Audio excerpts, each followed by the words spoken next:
welcome to the next episode of hashtag Every Role Matters Roundtable. I am here today with two lovely people. I'm going to let them introduce themselves. First, we have Dr. B. Hi, everybody. I am Rafael Bocamazzo, better known as Dr. B. I'm a doctor of clinical psychology. I am the clinical director of the first mental health nonprofit to serve the game community, Take This. If you've been to any of the PAX events back when conventions were a thing and not just in the realm of fantasy, we ran the AFK rooms. We're the creator of the AFK rooms. We do a lot of education and outreach, and we have lots of fantastic resources on our website. And I also happen to be a lecturer and expert on the applied use of role-playing games in clinical and therapeutic settings, and helped co-write a mental health charity module called Gardens of Fog. So I kind of dig the role-playing games. Absolutely, yes. Just a tad.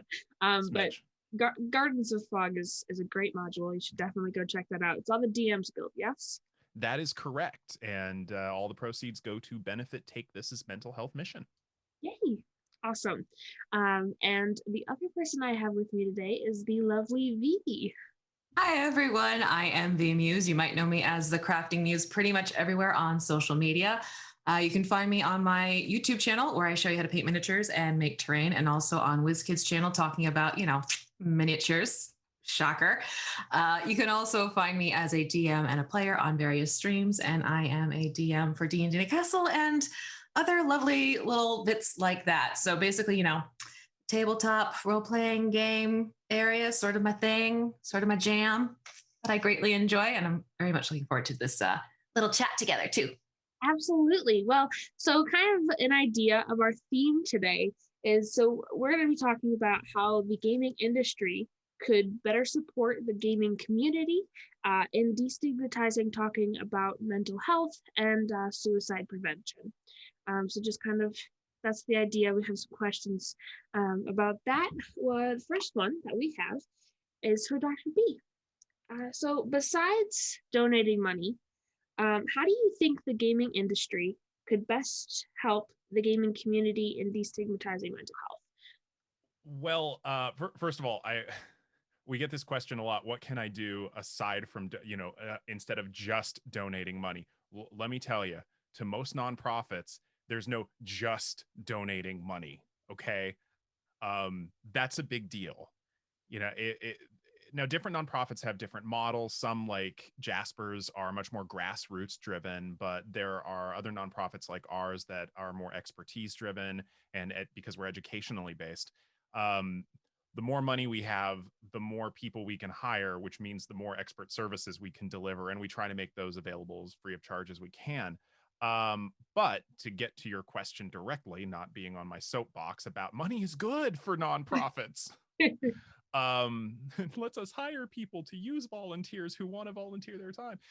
To get into what the game industry could do to best to how to destigmatize mental health challenges, let's get rid of a lot of tropes. I mean, there are so many tropes in media, and I don't want to single games out, because games recycle the same tropes that we see in other forms of media as well.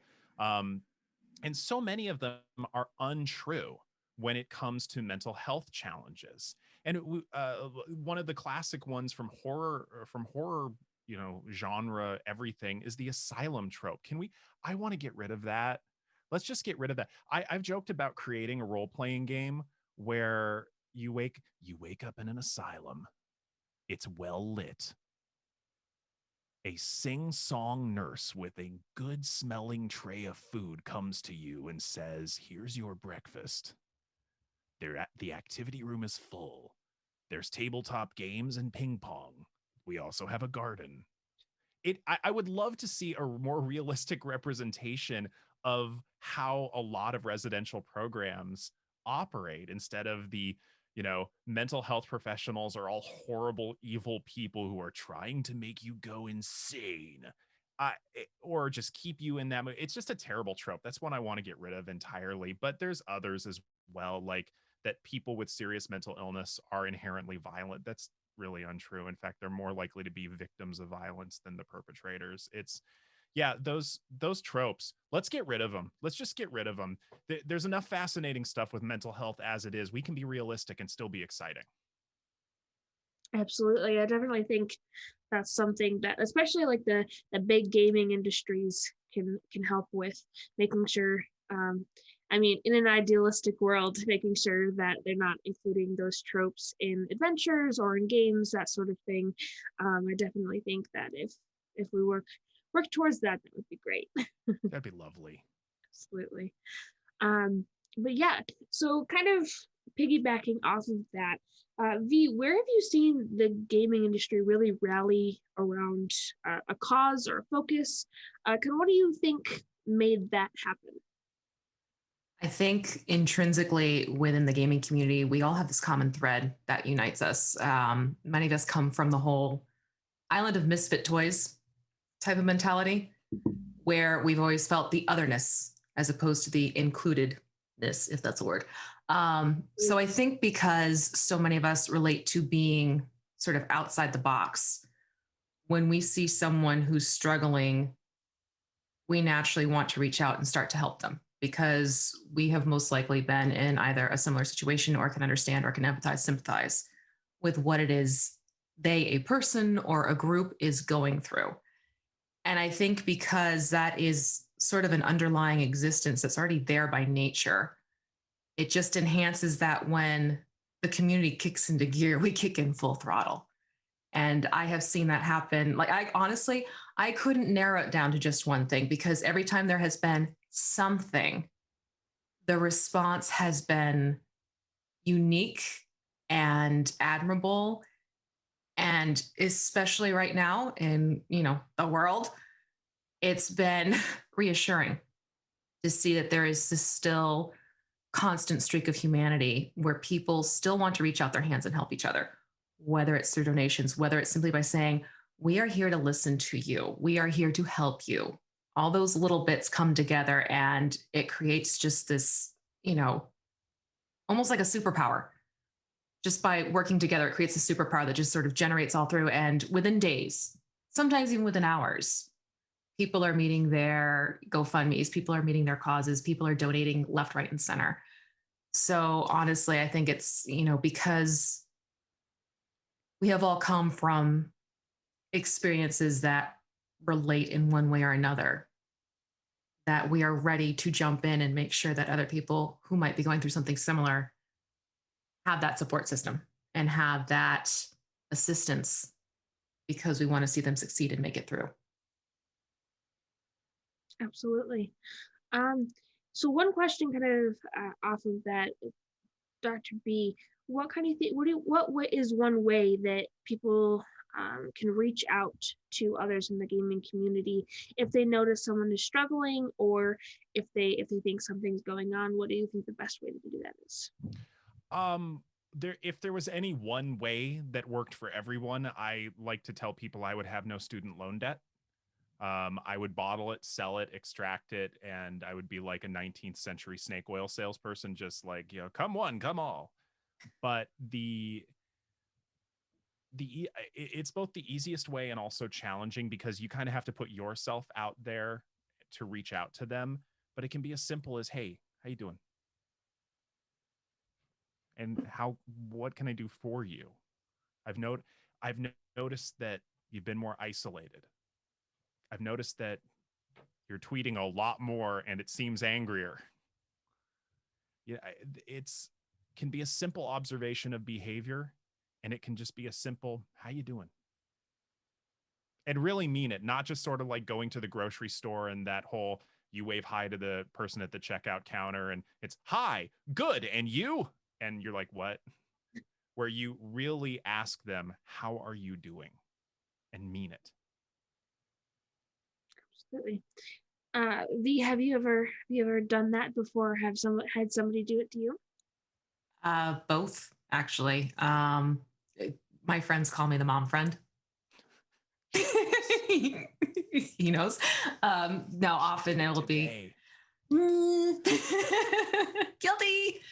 No, I've absolutely, like, even people that I just might know in passing from, interactions once a week, once a month, even on Twitter. If I notice someone's kind of down and maybe shared a meme or a song or something, I've moved to DMs to be like, hey, just wanted to touch base, noticed you seemed a little down, want to talk about anything? I'm here to listen. And honestly, that's a phrase to use. Say you're here to listen. Because it's not, I'll make it very clear. I'm like, I'm not here for gossip or anything like that. I just want to know, are you okay? Do you need someone to vent to? I'm a willing ear. And that can make all the difference. And in reverse, there have been times where I know that I've probably gotten a little bit more interesting with my tweets and stuff, and people have reached out to me and have sent me direct messages and said, just want to check in and see how you're doing. Are you okay? Do you want to talk?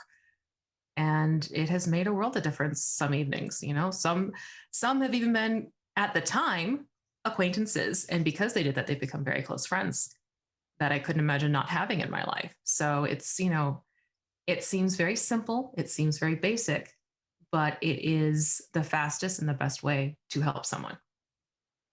And to piggyback a little bit on what Vee's saying, there's a core group of skills that we teach in a lot of our workshops with Take This that I'm going to brag for a moment because it's the most brilliant thing I ever came up with, because it's simple. You two know me, I'm not brief.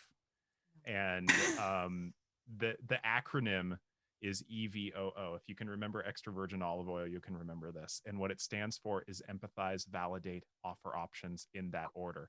Too often when people find others in distress, they jump immediately into problem solving, which is a very human thing to do. But it's also, if you don't have that rapport built up, if you haven't listened to them, if you're not on the same page with understanding, it's also very dismissive.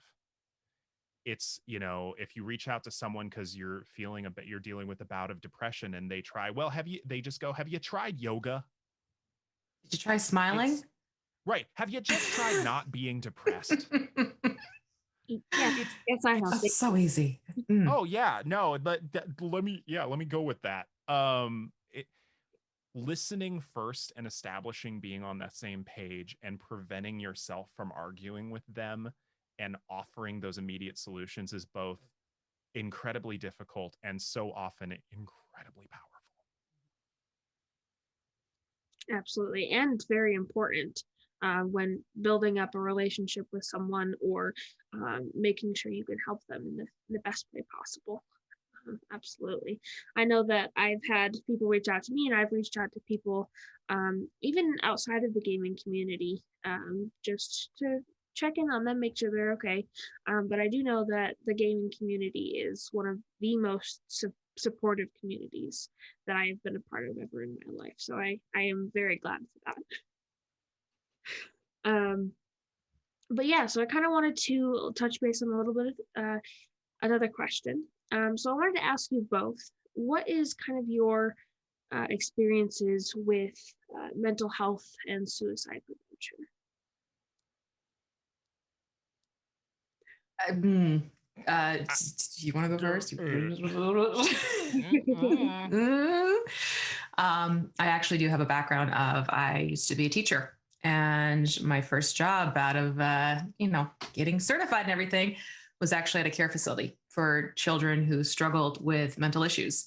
And I got a lot of the special cases, and, I had a few who I had to watch them, like to the point where don't let them have a ballpoint pen type of thing. So it's, it's one of those things where I have learned through my experiences, both through teaching and just, knowing people in my own life, friends, acquaintances, just even someone in passing in a circle that I might travel in. It's just a matter of, again, just being there for them in some shape or form. And I have found that it's not the grandiose gestures. It's not the, I am going to rescue you, I am going to save you. And they don't want to hear that. They want to hear that I see you, I hear you, I'm here for you. And leave it very much in their court to know that even if it's just to sit there, someone is just sitting there sharing their presence with you. A lot of the times I have found that, my one student, they had an episode and got violent quickly. And they were extremely upset, rightfully so, about what was going on. And grabbed a pencil from someone else and jugular mode.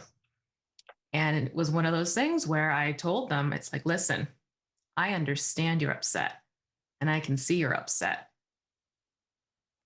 How about we just talk about it and I'm willing to listen? And that's what opened the door. People just need to know that someone is there for them, that someone wants to be there and wants to make you a priority, is really what it comes down to at that moment, at that time. I mean, I'm part of me is like, where do I begin? I mean, it's literally mental health is literally my job. It's my career. And so, you know, I've worked on multiple prison units, inpatient, resident, you know, inpatient and outpatient. I've worked in foster care programs, both residential and outpatient, child and family services. Oh Lord. I mean, and that doesn't even count my personal experience with things with friends and family who have been, you know, either transiently suicidal or unfortunately. Yeah. But, yeah, I mean, I also used to do mental health crisis response for the county north of Seattle, where I've lived my whole life. And so, yeah, I mean, I've seen a lot of this stuff. And V's touching a very important point that across a variety of challenges, psychological challenges, diagnostic challenges, neurodevelopmental challenges, suicidality, feeling a sense of community and inclusion is a huge, huge factor in personal resilience.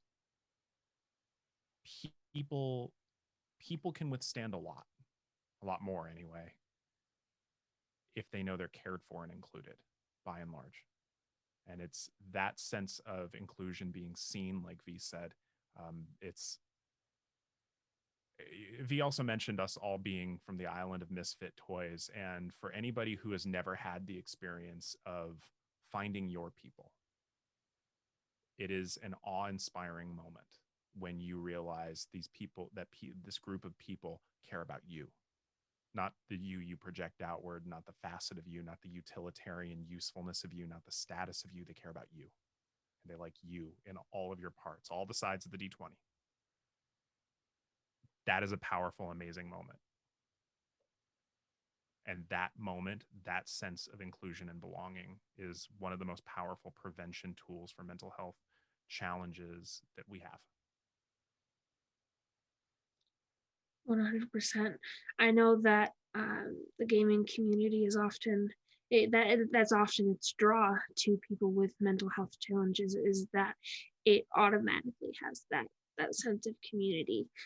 Just even at the table with people you don't know, you are in a community of a party as fighting one goal.